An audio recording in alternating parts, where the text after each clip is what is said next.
Hey guys, so as some of you might know, I am a massive Scooby-Doo fan, like massive, massive, massive fan.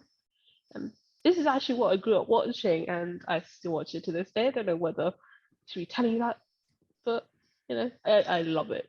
It's honestly something that really holds a lot of value and sentimental stuff and nostalgia and all of that stuff. Oh, but yeah, so any kid who hasn't actually seen it is like missing out. I think a lot of kids nowadays haven't seen it, and that is a massive shame. But yeah, I'm not going to be here to talk about that. I am actually going to give you my non-spoiler review on Scooby-Doo on Zombie Island, which is the 1998 movie. And actually, I think this is actually one of the first Scooby-Doo movies. So it set off actually a trend because now there's like around it's over 30, I'll say. I don't know the exact number. But yeah, and actually, to note, there is a sequel to this one that came out in 2019, which is also great, but I'm going to not include that in this one, and I'll do a non-spoiler review at a later time. And as a side note, Grace hasn't seen this movie, but she has seen some of the other Scooby-Doo movies, which she'll join me in reviewing, such as Scooby-Doo and the Witch's Ghost, I think that's what it's called. Yeah. But the next one after this that we'll be doing. But yeah, I'd really be interested to know whether this is one that I should be adding to a list to perhaps watch. But yeah, I guess we'll wait and find out. But before I start, please give this video a like and subscribe. So I thought, because it's a non-spoiler, I thought maybe I'll just give you a quick, sorry, ignore the fly, sorry. It's just flying around crazily around, it just won't sit.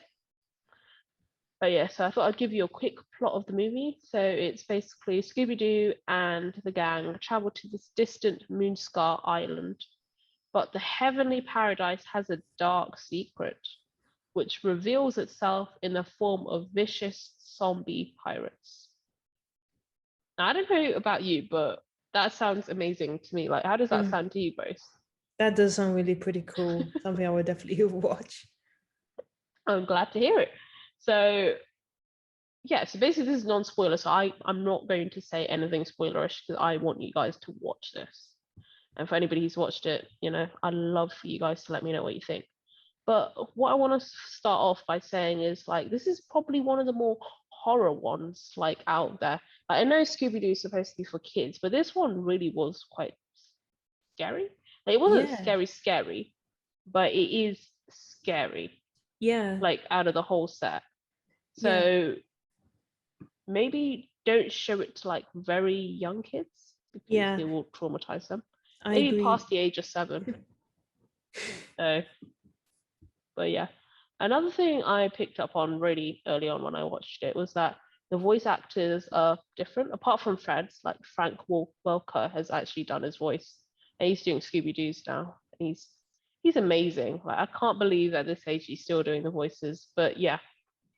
So yeah, it does sound a little weird, but it's actually fine because I think the main thing for this is that we know that the voice actors are going to change, but it's really the characters and the essence of those characters that really matter to the story. But yeah, I would say this is one of the really different ones. This one and Witch's Ghost, and actually a few other ones, but these two at the moment, the ones that I can think of straight away. Like, they're more supernatural-ish. And all I'm going to say is, because I don't want to spoil it, what you think you see isn't what's going on. I don't want to say too much, but that is literally all I'm going to say because it's amazing. Like, it takes you on like a really good adventure. Yeah, there's tons of plot twists and it has some really great characters. And I mean, apart from like Scooby-Doo and the gang, but yeah, it has some really amazing characters that some of them were creepy, and it's really nice like seeing the backstory as well. But again, I'm not gonna say too much, so I'm just gonna say something about the beginning because I can say that because it's not really spoiling it. So at the beginning, like, the gang have like literally gone their own ways, but in this movie they get back together And it's sort of nice, because mostly when we watch these movies or the shows stuff, like they're always together and they always just stumble onto some sort of mystery and they're like, oh my God. Or like they're visiting a relative and it's like, oh my gosh, I need some help with something. But in this one, we actually get to see their lives without actually being the Scooby Gang. And we also see how much they really enjoy doing what they do, how much they love like solving mysteries and working together, and also just how much they miss each other. And that was really nice. Like, for example, like Scooby and Shaggy, they work at an airport in immigration. And I also actually might even say that this had one of the best villains, like out of the movies.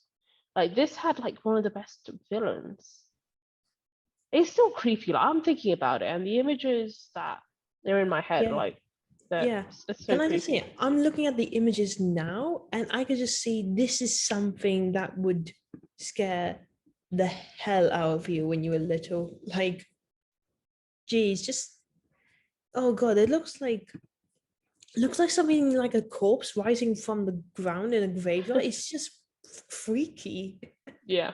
It's definitely weird because I don't know what they were thinking. Maybe they just wanted to go for a different angle or something. Hmm. Because when we see Scooby-Doo, it's really for like, well, Like little it's kids. for little kids. I'm a little kid, if you haven't noticed. That's why I'm still watching it. But yeah. So like I said before, this is actually like really different from the other Scooby-Doo projects we've seen. Like I'm talking about all those TV shows and stuff. So it's definitely worth a go, especially if you haven't seen it. And yeah, it's watch this one before you watch the sequel from 2019 because you're not gonna really understand it. But yeah, I think it might be one of my favorites just because it's so different. Like we never really get that horror aspect to it. But yeah, it's some of it is like really creepy. Mm. And like I said before, what you think isn't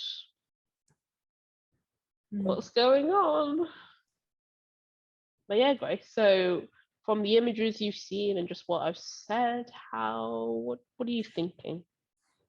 I mean, I'm gonna be honest. Sometimes the reason why I'm not a big fan is just sometimes like now I feel like it's a bit childish for me. But now hearing this now and looking at the images, I think this is something I will probably really like because I know like you know all those like Disney films or young kid or young like young film like childish films that are meant to be friendly for kids. But then sometimes the scary parts are the ones that really get to you and really stuck to your mind. So this is probably something I would definitely watch. Probably at night because it'd probably be better. But yeah, I'll give it a try. I mean, and the story does sound like something like you're right because you're right about this. It's something starts like a different angle, like it's a bit dark, but it also has a more meaningful side towards the gang and everyone. And Yeah, yeah, that's a I'll good give way it of a putting try. it. And I recommend you viewers give it a try too. Yeah. Yeah. Maybe Grace can leave us a comment down below after she's actually seen it. And she can maybe Yeah, just I quickly might. just say what she thought about it. Mm. Yeah, that ends my non-spoiler review for today. And the next one that we'll actually be reviewing is Scooby-Doo and the Witch's Ghost, which we've both seen, hence why we're doing a review on it. That'll be another non-spoiler. But if you're interested in us doing spoiler reviews, then let us know because it'd be like I'd love to just spoil everything, but I'm really like I spoil too much, so I'm trying to just try and keep it like Yeah, she's trying to hold it in together, guys. yeah. So Grace can vouch the amount of stuff I've spoiled. Yeah. Anyway, I know the so feeling. so stay tuned for all of our Scooby Doo reviews. Like we're just gonna do Scooby Doo and the Witch Goes next, but I'm gonna try and do all of the Scooby Doo movies, move on to the shows, like try and do every single thing because, like I said, I'm a massive, massive, massive, massive, massive Scooby Doo fan. You can see how But yeah, massive she is. thanks, Grace. But yeah, I'd love to hear if you love this movie or if you're actually considering whether to give it a go, like Grace is. So let us know down in the comments below and give this video a like, please, if you enjoyed it. And actually would love to see us do more Scooby-Doo related reviews. And yeah, so subscribe as well to the Debate Hut if you're not aware of what we're called and who we are. And hit the notification bell to stay up to date with our content. And I guess we'll both see you soon for See you the later. next one. Bye. Bye.